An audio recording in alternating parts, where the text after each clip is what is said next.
Can you double check to make sure mine's on? Yours on.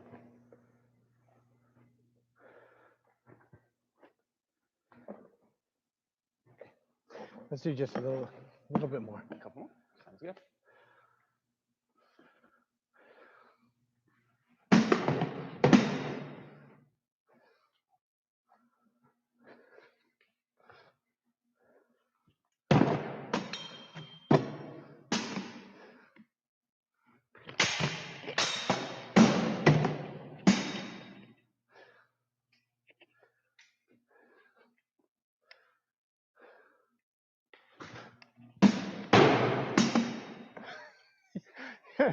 You keep running away. It's like you're scared of the axe or something. Yeah, no, it's not that. Yeah, totally.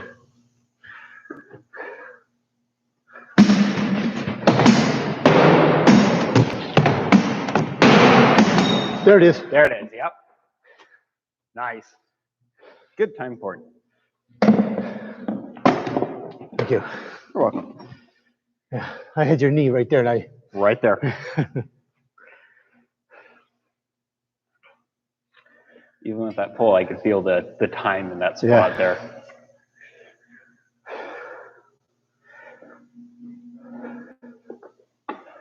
All right. Is that 2 o'clock? Yep, it's 2 o'clock. 2 o'clock.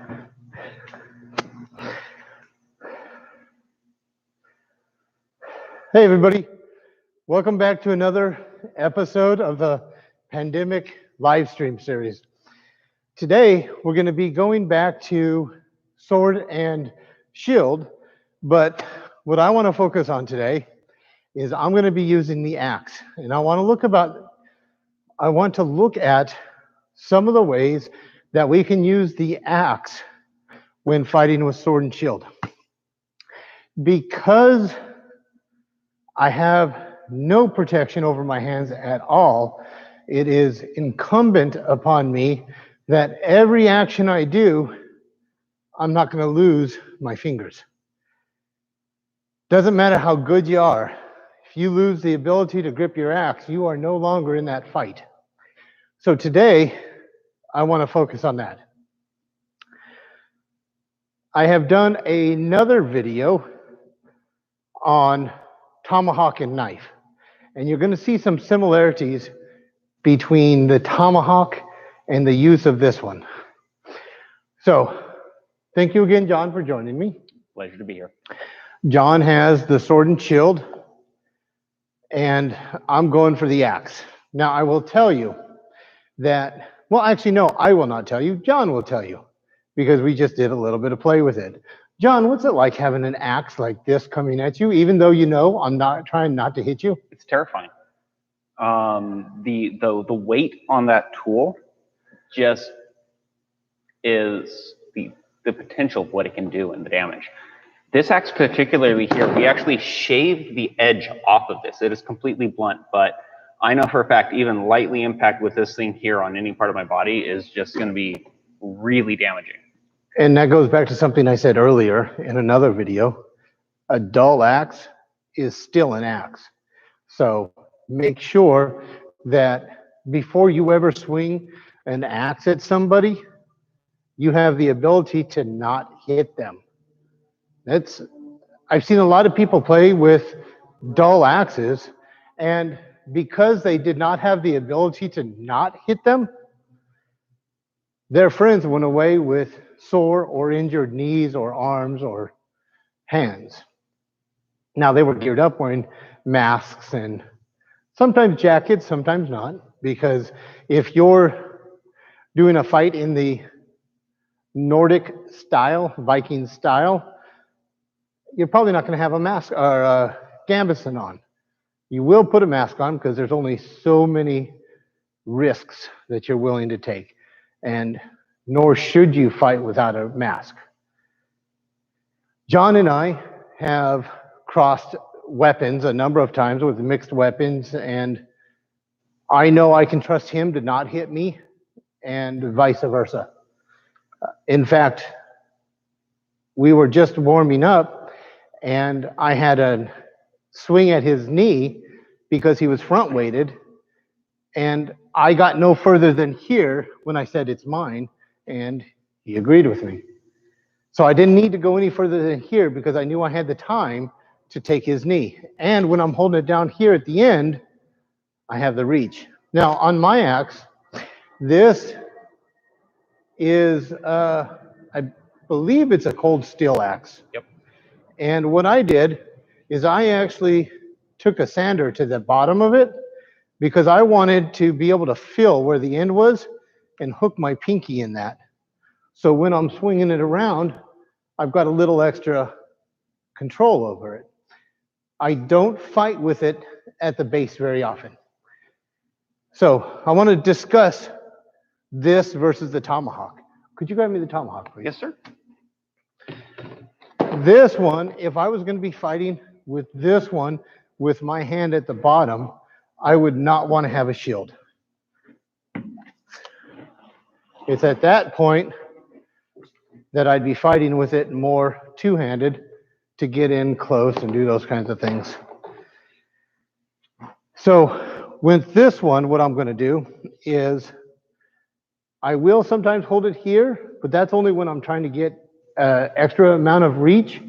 And then to bring it back, I'm going to hold it about 2/3 of the way down.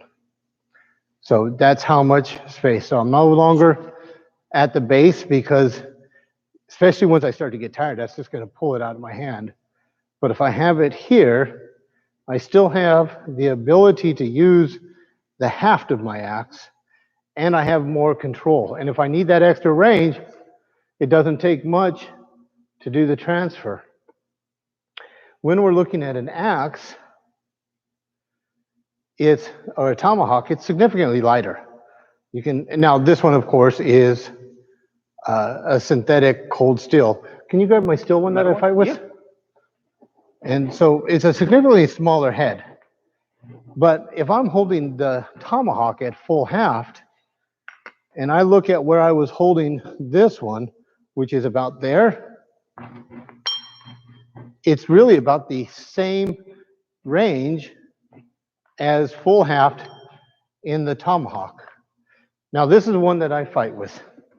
And with this one, I want you to see this. So this is the tomahawk I fought with. And when you look at the edge or the handle, you can see all the chips and everything that's in here. And that's all from people like John trying to hit me with a sword. And I will tell you from experience, I dislike being hit by a sword. So learned how to use this. With this one, again, I can hold this one at full haft because it's light enough. But if I put the heads together, that is right about where I was talking about where I like to hold the axe to give me that little extra space.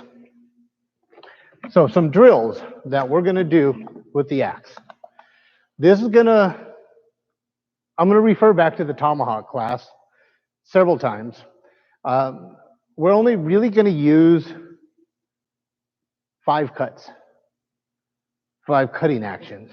So 1 is going to be a descending from my right to my left. 2 is going to be descending from my left to my right. 3 is going to be horizontal from my right to my left. 4 is going to be horizontal from my left to my right. Now, I want to tell you why I had to pause. In saber cutting patterns and in the way that I was talking about the tomahawk in the last video that I did on tomahawk and knife, let me go through that cut pattern real quick. 1 is descending from my right to left. 2 is descending from my right to my left to right. 3 is ascending from my right to left.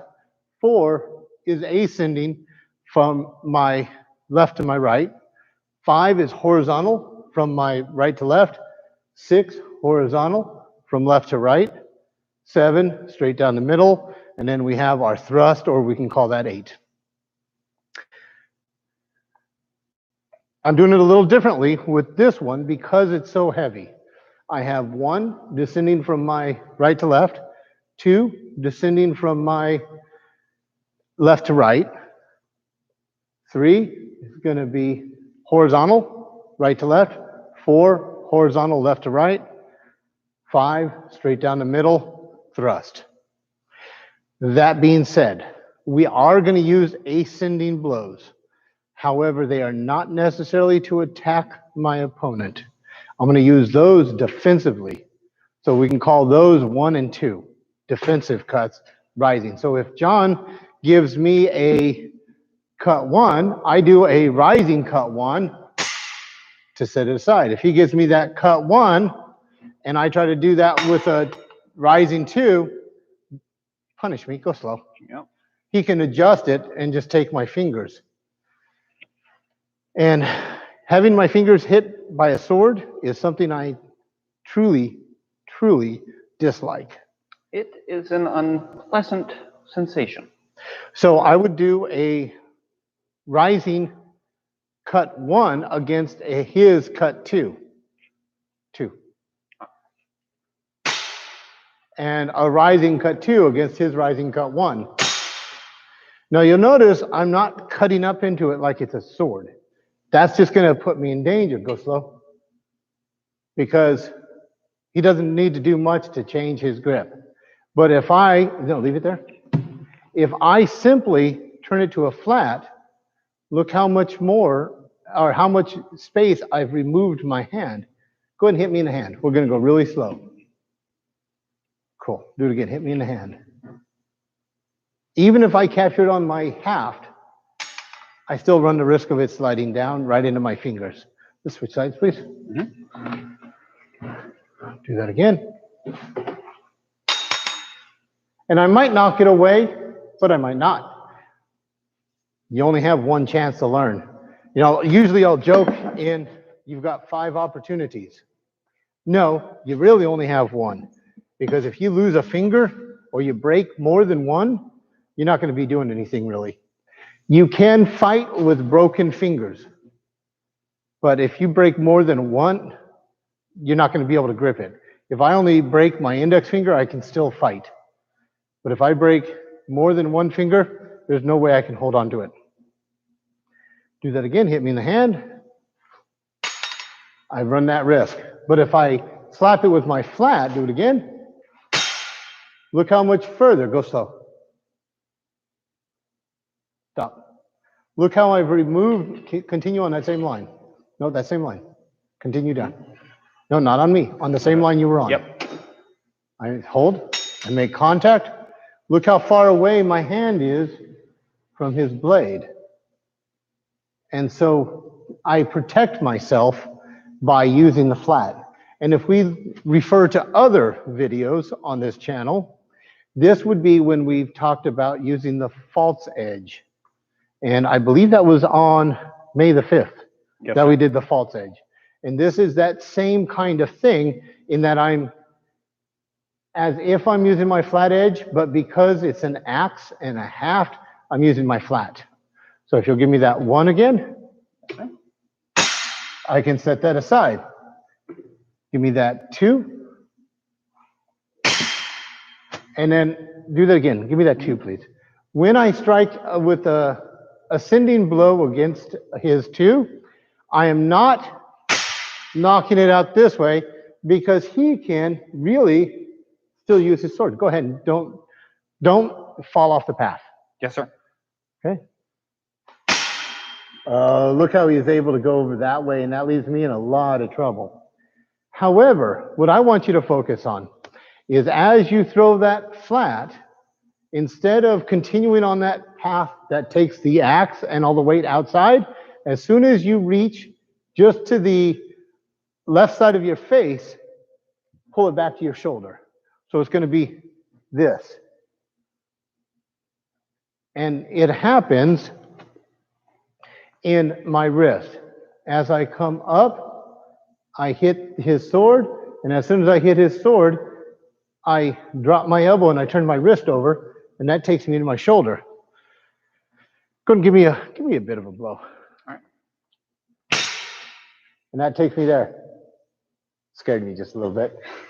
As it should. Remember, swords and axes are dangerous. It should. Be nervous, be aware, but don't let it make you hesitate. because when you hesitate, you get hit. But you need to respect these for what they are. So let's do that again, please. Same. Same thing, please. See how that leaves me at my shoulder to just come right back down. And this would be where I would use it if he had a defensive tool like his shield in place. Now he can attack here. And if I had a sword, I could do this. But really, he's just going to power through it or slide right down my fingers or right down my haft into my fingers. It's not a sword. I don't have guard, quillins, so I cannot use it that way. So from here, he throws that, hook it, and then drive in. Let's switch sides, please. I'm going to keep my shield down so you can see it. It comes in, go slow. Now, he's got his shield there, and he's covering against that potential blow. But I know that's covered, so as I swing in and he covers, I then pull my right elbow back and then go right forward again. Let's do that again, please. You did it too late on that. Yep. Do it again. Didn't make it that time, so now I'm just going to push it in. And last week we talked about don't use your shield like a door because it guides their point right into your face. I can make their shield act like a door with a thrust. So that's what happened there. Let's do that again, please. I got the opening and I can stab them. Do it again. I'm a little bit late, so I stab it and I turn it in, and there's where my point comes in, and I can drive my axe head into his face. Yes, he's still going to be trying to hit me with the sword. But let's switch sides. Let's do that same thing again. So we're in here. I've got that there. Drop your shield. That's where the beak of my axe is coming in for his chin or his throat. All right, so I'm going to come in at the flat of your shield. Okay. I don't want you to just stand there. Got it. Nice and slow. All right.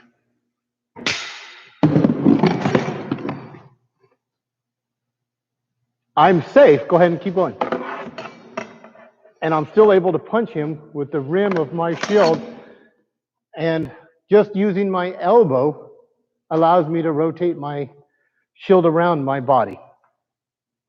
When I'm teaching this or describing it, can I just rest it on you for a second? Yes, sir.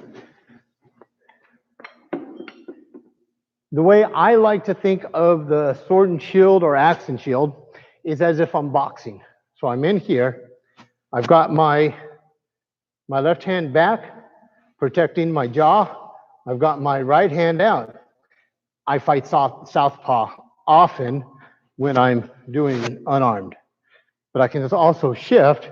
And if we look at sword and shield or axe and shield, by taking this pugilist position, I've got my left hand up, there's my strikes, there's my drive. I don't need to keep my hand up by my jaw because I have that whole shield which protects this, which means I still have all that punch. My jab is now a cut or a thrust with my weapon, so I not only have the jabbing and cutting action, I also have the force multiplier of the tool with an extra hinge here in my hand and my wrist. So if we look at this more from a boxing position, thank you.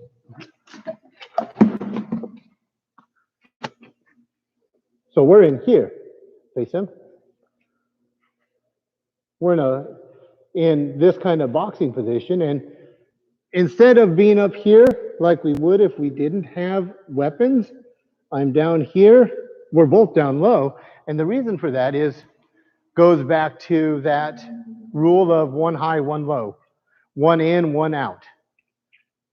So if we're in here and we're fighting this way, when I come up to protect my jaw, it's just a roll of the shield elbow.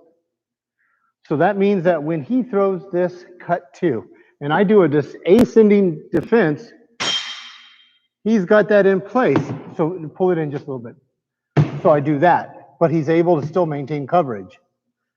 As I drive it in, he doesn't move, or he doesn't just stay there, he moves. So I punch that, and now, stay there. I'm throwing this descending blow. Go ahead and relax for a second. Relax, relax, relax.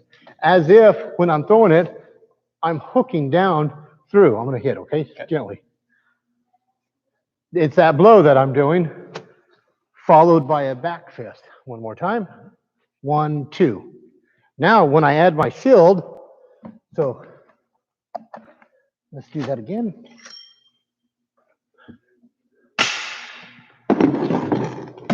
1, 2, and I'm back in place to strike other things. And I end up with that, what we would use as a backhand in our pugilism, becomes a way to unwind my shield, if you will. Don't do anything. So I'm in here, I drive it down.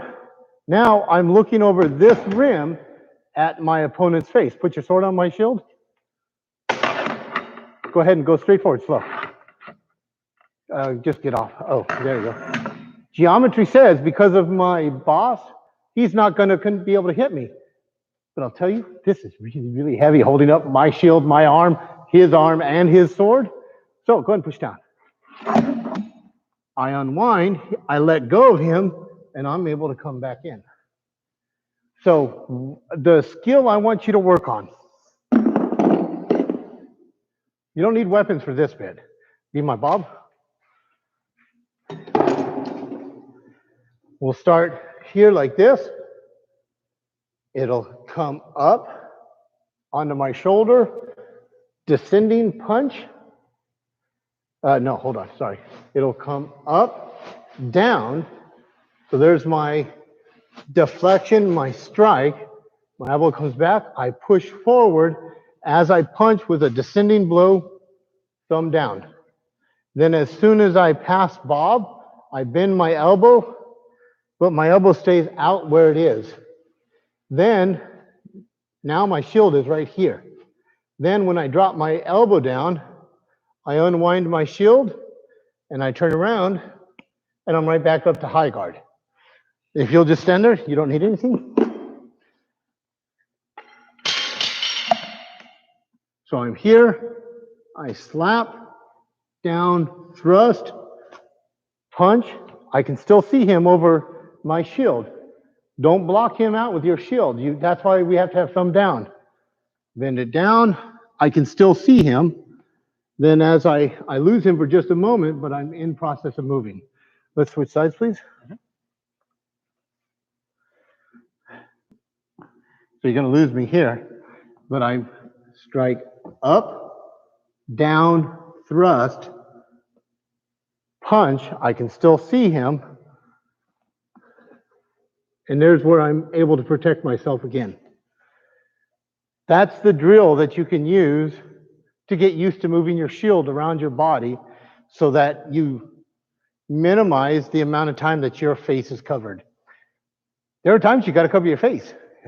I'm a big advocate of don't block your vision. I'm a bigger advocate of don't get stabbed in the face. Always seemed like a good advice to me. I still follow it. So let's go ahead and do that again. So the attack comes in. Ooh, there it is right there. There's that right there. There's that thrust to the face with the beak of my axe. Johnny is so kind to let me kick him around like this. I mean, not that he has a whole lot of choice, but it's good to be me. I love my job. So let's go do that again. So he comes in. I set that aside. Oh, that time I got it. So I punch him to cover that, and then drop your shield. Then I'm just driving my beak into his ribs while I'm covering myself from this. And then he can't hit me. He can go low, but because, go ahead and go away from that. No, you're going to want to go away from that point. Yep. I can still follow through with this. I want to tell you about another fight that John and I were in. With this shield, by the way. I had a shield and buckler because kids are jerks. I threw a punch at John. He backed up. He did everything right. This is also on the videos. This is a fight at demos at Britton Middle School. I threw a punch. He deflected that. I kicked him. He moved that. I punched. He stepped back. Go ahead and move your hand down. I'm not going to hit you. So I was right here. So I took my buckler and I did that. And we were wearing gorgets, but it was just enough to hit him in the throat, because that's what allowed me to gain that extra 1.5 to 2 inches to do a punch to the throat, which I guarantee you will get their attention. I'm going to let you know that even lightly getting punched in the throat with a shield is enough. So if we have the fact that somebody's genuinely going to drive that in there, you're going to have a bad day. So there's the drill for the rising blow from my right to my left. So a rising 1 against his descending 2. One more time.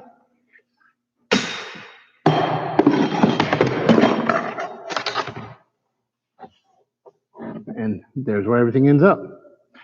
And it allows me to really control the situation. But what if I'm tired? I'm no longer able to hold it here. Now I'm holding it here. I think we've been in this position too. Yeah. If you don't mind, we've actually been in down a little more. This position. It's That's right. I remember I lost my shield. No, I took your axe from you. I took your rapier. You took my axe, and So I had to buy a new mask. He had the axe. We didn't have shield at the time. Actually, we did. Did we?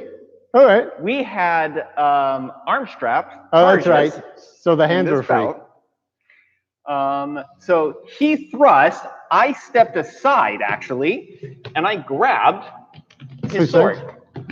Because it's a strap shield, not a center grip. Yep. So I went, ha ha. I am lucky. He let go, so I had a shield and a sword suddenly pull me over here, and I went, huh. Well, let me see if I can still hit him. So he catches it right there, Yep. reaches under. No, I reach under this way and rip it away. Out. But there's the one last bit that we all need to see. Let's rotate again. I jammed it in his shoulder. Can anybody see my right arm at the moment here? He completely stopped me right here and then punched me 4 times in the face before I realized I should probably lay down. With his axe. Mine. So remember, just because you don't have a weapon at this moment in time does not mean that you don't have a weapon. So I'm tired. I'm holding it like this now. He swings in at me. I have range now. I have a good chance to win this fight. He swings in at me. You want a 2 or a 1, sir? Give me a 2 because you wouldn't attack that side. Now, did you see how I pulled it into my leg? He's going to step back and pull that. And I'm going to follow him home and just drive my beak into his chest. Let's do that again. So he attacks. I guided in to my axe. So do that again. Stop when you hit my shield. I haven't lost vision of him. I can still see him. My axe comes up and I do a transfer, if you will. And then I just guide it down into my leg because I've already taken all the energy out.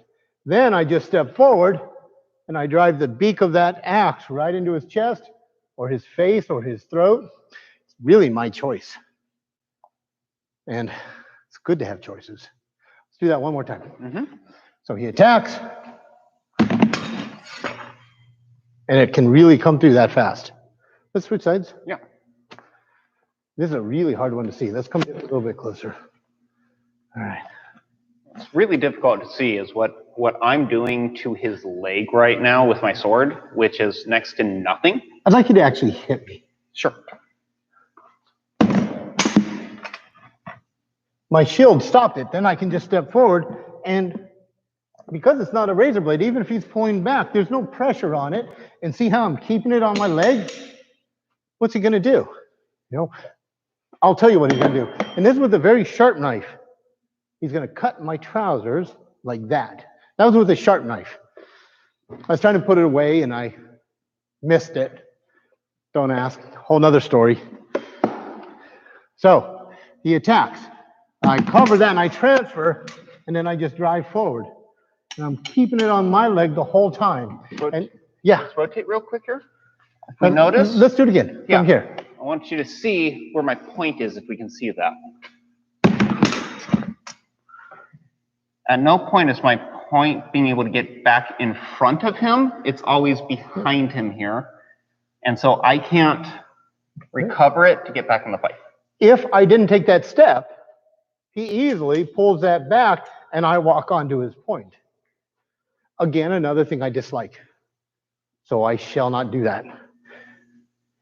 This is where you have to have the courage to move forward, even when their weapon is in contact with you.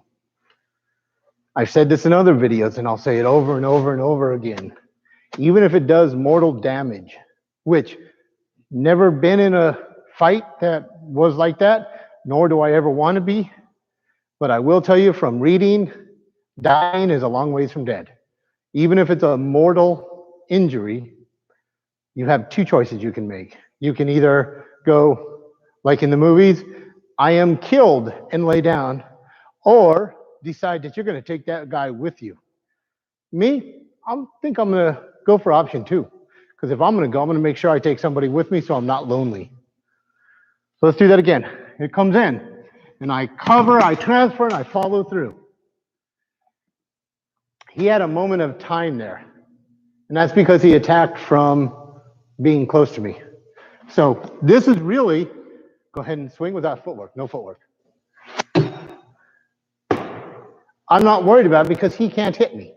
I know that, and I have a shield here. Go ahead and do that again.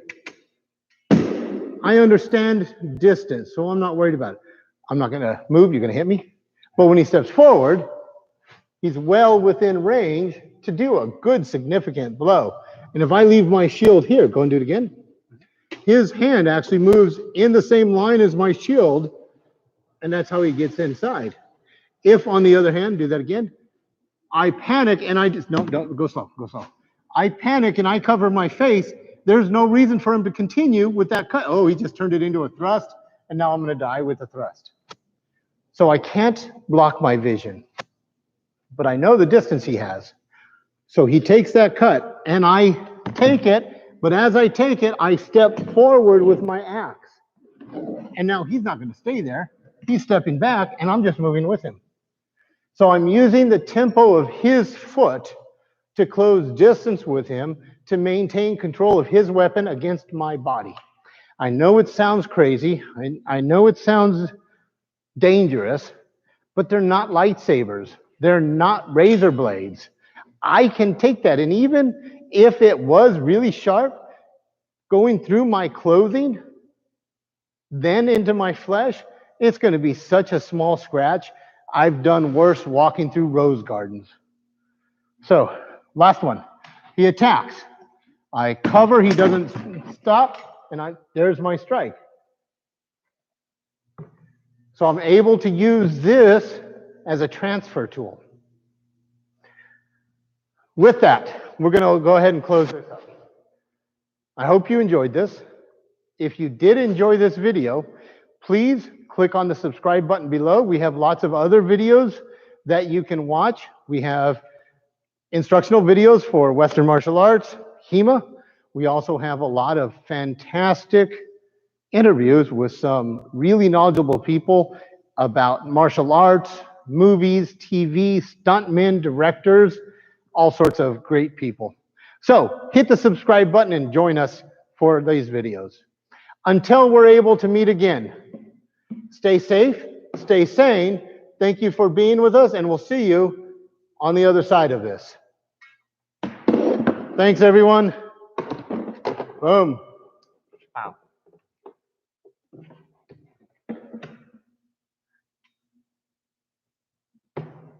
You're welcome, guys. I'm glad you liked it.